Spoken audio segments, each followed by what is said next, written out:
মারতে চায়, দেখতেছি, চল লাড়ি ছোড়া ঠ্যাঙ্গা বৈঠা যা আছে লইয়ে চল, এরপরে সমানে পিটাইয়ে শেষ। কিন্তু মুহাম্মদ সাল্লাল্লাহু আলাইহি ওয়াসাল্লামকে যে ওরা হত্যা করতে চায় তা নবীজি ধরাই দিলেন না। নবীজি কি বলল? আমি শুনেছি মক্কার কুরাইশরা তোমাদেরকে হুমকি দিয়েছে, এই হুমকিতে যদি তোমরা ভয় পেয়ে যাও তাহলে এমন সময় আসবে যখন তোমাদের সবকিছু সমূলে শেষ করে দিবে। আর যদি ভয় না পেয়ে আমাদের চুক্তিনীতি অবলম্বন করে সামনে চলো, তাহলে অবশ্যই মক্কার কুরাইশদেরকে আমরা মোকাবেলা করতে সক্ষম হব।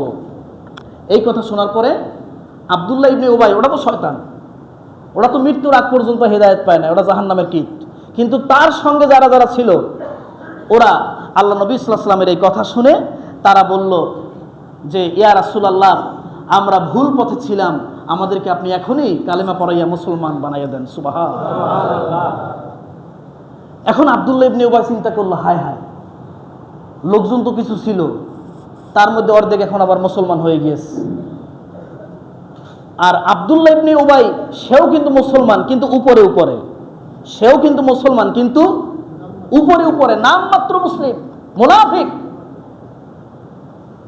এখন আব্দুল্লাহ ইবনে উবাই চিন্তা করলো, না না, এখন যে অবস্থা, এখন যদি মুহাম্মদ সাল্লাল্লাহু আলাইহি ওয়াসাল্লামের বিরুদ্ধে আমি সংগ্রাম করি কিংবা কোনো কূটকৌশল করি তাহলে প্রকাশ পেয়ে যাবে, এখন আর আমার রক্ষা হবে না। সুতরাং আগে যা ছিলাম, এখন মুহাম্মদ সাল্লাল্লাহু আলাইহি ওয়াসাল্লাম ছাড়া কোনো কথা নাই।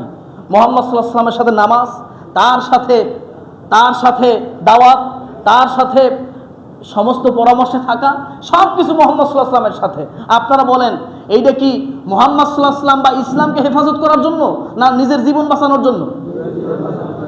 মুনাফিকগুলোর চরিত্র এমনই, ওরা ইসলামের সুমহান স্বার্থে কোনো কাজ করবে না, যতটুকুন করবে নিজে বেঁচে থাকার জন্য। আজকেও পৃথিবীতে দেখবেন, সময় খুব সংক্ষেপ, আমি মূল জায়গাগুলি টাচ করতেছি, আপনারা শুধু আপনাদের মেধা দিয়ে মিলিয়ে দেখবেন যে এইরকম চরিত্রের লোক আমাদের সমাজে আছে কি নাই, খালি দেখবেন। এরপরে আব্দুল্লাহ ইবনে উবাই সে একটু যেই চিন্তার মধ্যে ছিল সেখান থেকে সরে এসে এখন মুহাম্মদ সাল্লাল্লাহু আলাইহি ওয়াসাল্লামকে সমর্থন দিচ্ছে, উপরে উপরে, ভিতরে ভিতরে কিন্তু না। ওদিকে মক্কার কুরাইশরা যখন দেখলো যে এত বড় হুমকি দিয়ে চিঠি লিখলাম, কোনো কাজ হইল না, আচ্ছা তাহলে এখন তোমাদের মুসলমানদের জন্য এই মসজিদে হারাম অর্থাৎ বাইতুল্লাহ এটা বন্ধ করে দিব, কেউ হজ করতে আসতে পারবে না। যেই কথা আবু জাহেলের, যেই কথা সেই কাজ, মুসলমানদের জন্য মসজিদে হারামে যাওয়া তিনি নিষিদ্ধ করে দিলেন। এখন আর কোনো মুসলমান মসজিদে হারামের এখানে আসতে পারবে না। কিন্তু একজন সাহাবী তিনি গেলেন ওমরা করার জন্য, তার একজন বন্ধু ছিল মক্কাতে, সেই বন্ধুর বাড়িতে গিয়ে উঠে বলল, আমাকে একটা নির্দিষ্ট সময়ে আমাকে একটু বাইতুল্লাহর কাছে নিয়ে যাবা, আমি একটু ওমরা বাইতুল্লাহটা জিয়ারত করব। বাইতুল্লাহ জিয়ারত করার জন্য যাচ্ছে, সামনে আবু জাহেল পড়ছে, যাও কই, তুমি না মুহাম্মদ সাল্লাল্লাহু আলাইহি ওয়াসাল্লামের সাথে চলে গেলা, তুমি আবার এখানে কি করো? কয় আমি আসছি ওমরা করার জন্য। আরে ওমরা করার জন্য আসছো, তোমাদের জন্য তো মসজিদ হারাম নিষিদ্ধ, বন্ধ করে দিছি, আসছো কিভাবে? তুমি যেই লোকটার সাথে আসো, এই লোকটার সাথে যদি না থাকতা তাহলে এখনই তোমাকে দেখাই দিতাম। আবু জাহেলের কথাবার্তাই সব হুমকি, খালি মারামারি, ও সবসময় এই মোড়ে থাকতো, সন্ত্রাসী মোড়ে থাকতো সবসময়। সাহাবী বলল, এত লাফাও কেন? তুমি আমাদের জন্য মসজিদে হারাম বন্ধ করে দিয়েছো, মুসলমানদের নিষেধ করে দিয়েছো, মসজিদে হারামে আসতে পারবে না। মনে রাখবা, বেশি লাফাইও না। যদি তুমি বেশি লাফালাফি করো তাহলে তুমি যে সিরিয়া থেকে মদিনা হয়ে এরপরে ব্যবসা বাণিজ্য কাফেলা নিয়ে চলো, ওই রাস্তা কিন্তু বন্ধ করে দিব, তখন কিন্তু অর্থনৈতিক সংকটে পড়ে যাবা। আবু জাহেলের কানে পানি গেছে। যদি ব্যবসায়িক রাস্তা বন্ধ করে দেয়, বাণিজ্যিক রাস্তা বন্ধ করে দেয়, তাহলে ব্যবসায়ী কাফেলা নিয়ে কেমনে আসবে? আবু জাহেল একটু ঠান্ডা হয়েছে। এই জন্য দেখবেন সমাজের মধ্যে যারা হুমকি দেয়, ওই হুমকির উপরে যদি আপনি অল্প একটু দিতে পারেন জায়গা মতো, আস্তে চুপ, কারণ ওদের দৌড় কোন পর্যন্ত তা তো আমরা জানি। যদি আপনি বুঝে একটু আঘাত দিতে পারেন, আস্তে দেখবেন চুপ হয়ে যাবে, আর কথা বলতে পারবে না।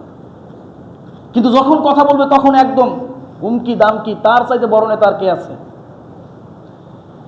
এরপরে মুহাম্মদ সাল্লাল্লাহু আলাইহি ওয়াসাল্লাম তিনি চিন্তা করলো যে এখন যে অবস্থা, এই অবস্থার মধ্যে সাময়িকভাবে যুদ্ধনীতি, যুদ্ধের ঘোষণা আসা উচিত। তিনি মনে মনে চিন্তা করল। এদিকে আবু জাহেলের গোষ্ঠী আবার মুহাজিরদের অর্থাৎ মুসলমানদেরকে হুমকি দিছে যে তোমরা খুব সাবধানে থেকো, যে কোনো সময় আমরা মদিনাতে আক্রমণ করব এবং মুহাম্মদ সাল্লাল্লাহু আলাইহি ওয়াসাল্লামকে শেষ করে ফেলব। এখন সাহাবায়ে কেরাম তো ভয় পেয়ে গেছে, কারণ সাহাবায়ে কেরামের দুর্বল জায়গাটা কোনটা? মুহাম্মদ সাল্লাল্লাহু আলাইহি ওয়াসাল্লাম। সাহাবায়ে কেরামের দুর্বলতা কোন জায়গাটা? মুহাম্মদ সাল্লাল্লাহু আলাইহি ওয়াসাল্লাম। তারা নিজেদের জীবনকে শেষ করে দিতে পারে, কিন্তু মুহাম্মদ সাল্লাল্লাহু আলাইহি ওয়াসাল্লামের গায়ে একটা মশা পড়বে এটা সহ্য করতে পারে না। আবু জাহেল ডাইরেক্ট মুসলমানদের ভিতরে ভয় ঢুকিয়ে দেওয়ার জন্য মুহাম্মদ সাল্লাল্লাহু আলাইহি ওয়াসাল্লামকে নিয়ে ওরা হুমকি দিল মুসলমানদেরকে। এখন নবী করিম সাল্লাল্লাহু আলাইহি ওয়াসাল্লাম রাত্রে আর ঘুমান না। অবশ্য মদিনাতে যাওয়ার পরেই নবীজি রাত্রে বেশি ঘুমাতেন না। হযরত আয়েশা রাদিয়াল্লাহু তাআলা আনহা বলেছেন, আমার স্বামী মুহাম্মদ সাল্লাল্লাহু আলাইহি ওয়াসাল্লাম মদিনাতে আসার পরও এক রাত্র ঠিকমতো ঘুমায় নাই। মহানবী সাল্লাল্লাহু আলাইহি ওয়াসাল্লাম একদিন আয়েশাকে বলতেছে, আয়েশা,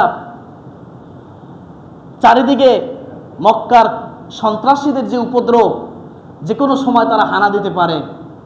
আমার মনে চায় কোনো একজন সাহাবী বা কোনো এক সাহাবীর দল যদি রাত্রে আমাকে একটু পাহারা দিয়ে রাখতো, তাহলে একটু রাত্রে আমি ঘুমাইতে পারতাম। হুজুর অসুস্থ হয়ে গেছে দিন দিন।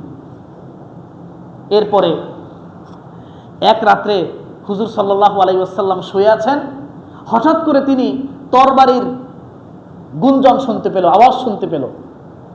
হুজুর সাল্লাল্লাহু আলাইহি ওয়াসাল্লাম ঘর থেকে জিজ্ঞাসা করলো, কে ওখানে? বলল হযরত সাদ ইবনে আবি ওয়াক্কাস রাদিয়াল্লাহু তাআলা আনহু বললেন, হুজুর আমি এখানে। হুজুর বললেন, তুমি এখানে এত রাতে কেন আসছো? হযরত সাদ বিন আবি ওয়াক্কাস রাদিয়াল্লাহু তাআলা আনহু বললেন, হুজুর আজকে আমার মনের মধ্যে কেমন যেন কামড় দিচ্ছে। আমি বালিশের সাথে মাথাটা রাখবো, আমি পারি নাই। খালি আমার মনে চায় যে হুজুরকে পাহারা দেই, কারণ যে কোনো সময় আপনাকে আক্রমণ করতে পারে। তাই আমি শুয়েছিলাম, কিন্তু বিছানায় শুয়ে থাকতে পারি নাই। আমি তরবারি নিয়ে ছুটে এসেছি আপনাকে পাহারা দেওয়ার জন্য। সুবহানাল্লাহ। আপনারা